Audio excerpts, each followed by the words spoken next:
Amida Dharma Essays by Gansen John Welch Sensei. Padmasambhava, a manifestation of Amida Buddha by Gansen John Welch Sensei. In 1976, aged 18, I first came across Padmasambhava when I read the Tibetan Book of the Dead, edited by W.Y. Evans Wentz. This book, together with Aldous Huxley's The Perennial Philosophy, which I read earlier that year, had a profound and lasting impact on the rest of my life. These two books resulted in me becoming in 1976 a lifelong part-time student of Buddhism, while working full-time and studying part-time, earning 4 university degrees. I only became a Jodo Shinshu Buddhist many years later in 2017.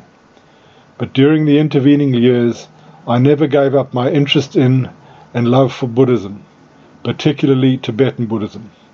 I was greatly influenced by many wonderful teachers, Westerners as well as Tibetans who taught in English. My favorite teacher was Robert Thurman, and his translation of Padmasambhava's Tibetan Book of the Dead, or Bardo Todol, the great book of natural liberation through understanding in the between, was highly influential in my understanding of Buddhism in general, and Tibetan Buddhism in particular.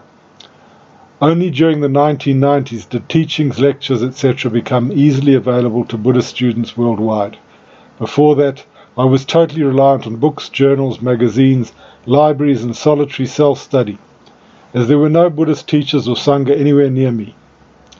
Before further discussion of the impact of Padmasambhava's Bardo Todol on my life, I want to emphasize the vital importance of a good teacher for all students in making progress in understanding Buddhism in general and Amida Dharma in particular.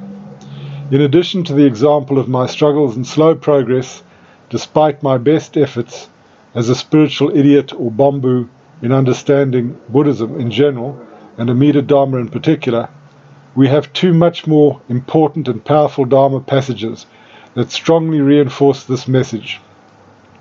The first is from Master Shinran Shonen's, quote, Hymns on the Larger Sutra. Hymns 68 to 72. It is difficult to encounter a time when a Tathagata appears in the world, and difficult to hear the teaching of the Buddhas. It is rare to hear the excellent Dharma for bodhisattvas, even in a span of countless kalpas. Excellent Dharma, the 6 parameters, to encounter them is also, for us, extremely rare. It is difficult to meet true teachers, and difficult for them to instruct. It is difficult to hear the teaching well, and more difficult still to accept it. More difficult even than trust in the teachings of Shakyamuni's lifetime is the true entrusting of the universal vow. The sutra teaches that it is the most difficult of all difficulties, that nothing surpasses this difficulty. Attaining Buddhahood through the Nembutsu is the true essence of the Pure Land Way. The myriad practices and good acts are the temporary gate. Unless one distinguishes the accommodated and the real, the temporary and the true, one cannot possibly know the Pure Land that is naturalness, or Jinin.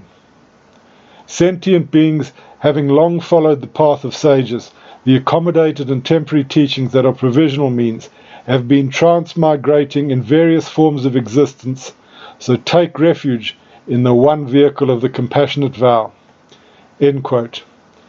The second is from the Preface to Tanisho, a record and lament of divergences by Yenbo, a student of Shinran.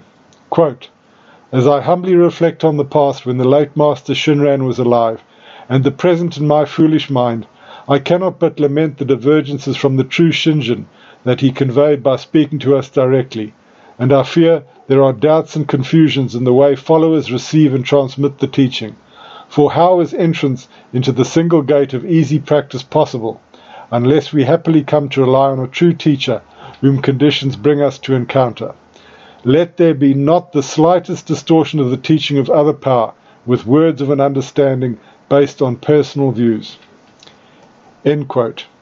To return to Padmasambhava's Bardo Todol and the impact it had on my slowly developing understanding of Buddha Dharma, and more specifically, the search for a true teacher of Amida Dharma, I refer the reader to page 212 of Thurman's translation, where Thurman's explanatory commentary states, quote, Padmasambhava seems almost to have given up getting the between being released from the ordinary life cycle into clear light transparency, and is resigned to his being reborn.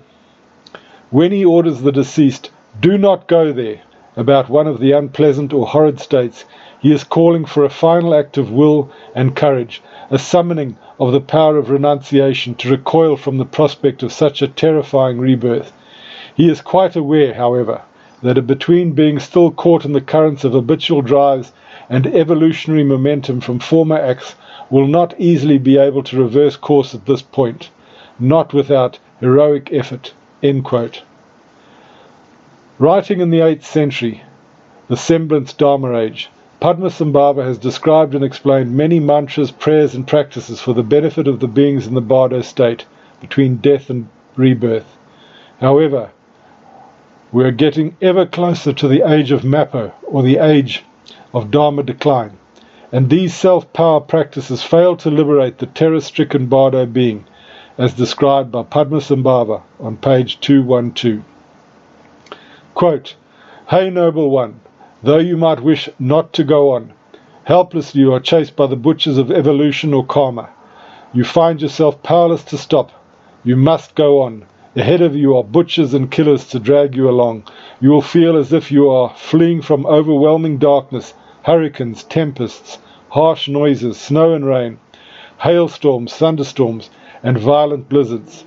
Escaping in panic, you will seek a refuge, and you will feel safe in the previously mentioned beautiful houses, in rock caves, in earthen caverns, in forest thickets, within the round of blossoms of lotuses and so forth.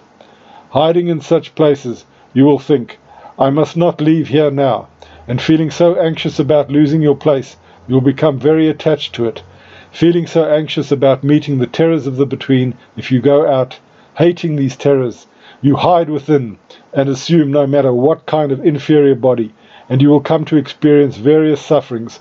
All that is the sign that demons and ogres are troubling you. There is a profound, crucial instruction for you at this time.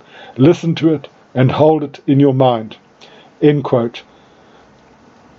So I finally got to the stage of realizing how helpless and powerless I really was, and still am, in freeing myself from samsara. This was after a lifetime of fooling myself, thinking and believing that I was making spiritual progress. I only made the breakthrough thanks to the kindness and compassion of my teachers, Reverend Joshua Adrian Celia and Paul Roberts, who helped me understand the necessity of relying completely on Amida's other power, and not trusting in my futile and feeble self-power practices. My hope is that students may find this essay helpful on their Amida Dharma journey, and share it with others so that they too may benefit. Namo Amida Bu.